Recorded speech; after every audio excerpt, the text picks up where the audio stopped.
So this is about to be part 2 of my sheet pan series. Can y'all guess what I'm about to make with all this?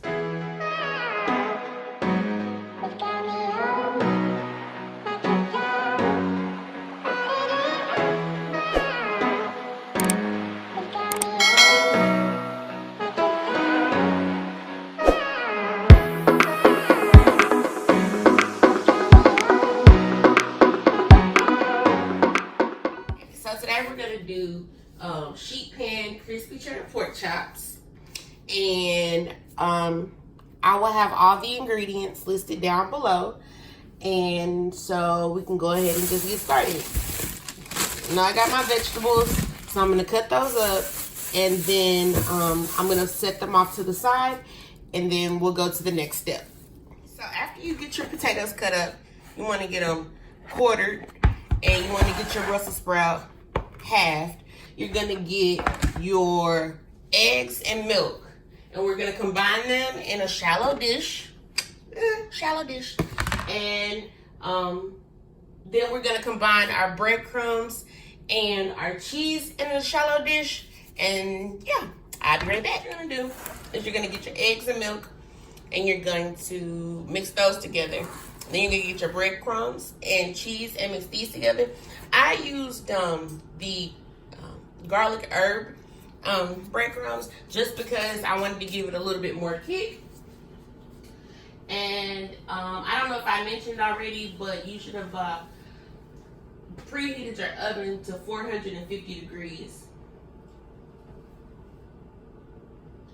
So the next step we're gonna get our pork chops, and we're going to salt and pepper them, rinse them off, season them, salt and pepper, and then we have a little dredge station, and in the dredge station we're gonna dip the pork chop into the egg, both sides, into the breadcrumb batter, both sides, and then we're gonna go ahead and lay the pork chops on the cookie sheet. And I just got like the thick cut pork chops with bone in. You can use bone out, but I just really prefer the thick cut ones. Yeah, so give me just 1 second while I do this step, get everything set up, and then I'll show you what's next. So like I said, you have a little dredge station. You're gonna dip the pork chop in the egg on both sides, and then you're gonna dip the pork chop in the panko on both sides. Make sure you get it good and well coated. Then we're gonna just lay it on the the cookie sheet, or the sheet pan. So one more time. You get the egg mixture, dip it in the egg mixture. Then we're gonna dip it in the breadcrumbs.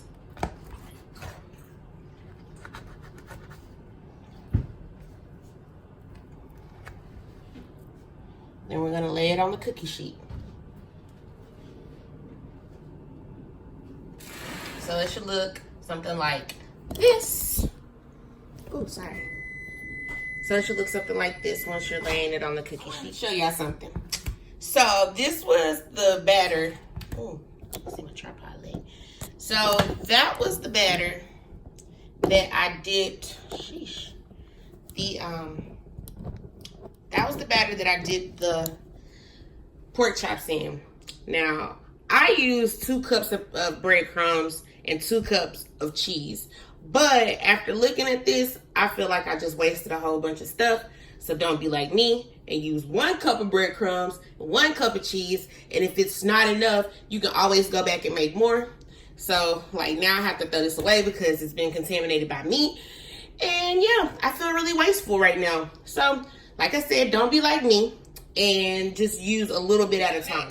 You want to get your Brussels sprouts and your potatoes. And we're gonna get a bigger bowl. Y'all know I like my bowls. And we're gonna mix them together. Now, I'm looking at my sheet pan right now, and I don't really feel like it's gonna be enough room for all of this stuff on the sheet pan. because after that you're gonna mix it with your olive oil and salt and pepper. And y'all, I'm just gonna be real honest with y'all. I feel like that's not gonna be enough room. So what I'm probably gonna end up doing is getting another sheet pan and putting the vegetables on it. But you want to give this like a good toss around. And I might just get a spoon or something and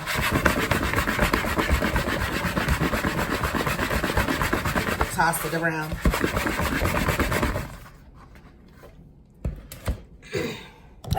It was enough to add like that much on there. Now, that would be real cute if it was a dinner for two or something like that. But my kids eat way more potatoes and vegetables than that. So, I'm going to definitely have to get another sheet pan. But once you're done putting everything on the sheet pan, you're going to want to put it in the oven for about 15 minutes. While it's in the oven for about 15, you're going to want to put it in the oven for about 15 minutes. After the first 15 minutes are over, you're going to want to flip over your pork chops, stir around your vegetables, and then cook it for another 15 minutes. So, let me get this 30 minutes worth of cooking on, and I'll be right back. After about 30 minutes, this is the end result. I did flip it over 15 minutes in, and then, I don't know if y'all remember me telling y'all about it, but I used my my cooking thermometer, my meat thermometer, to check the inside. You stick it in the thickest part, and it's supposed to be at 145 degrees. Well, that's where we're at. So, dinner's done. Bon appetit.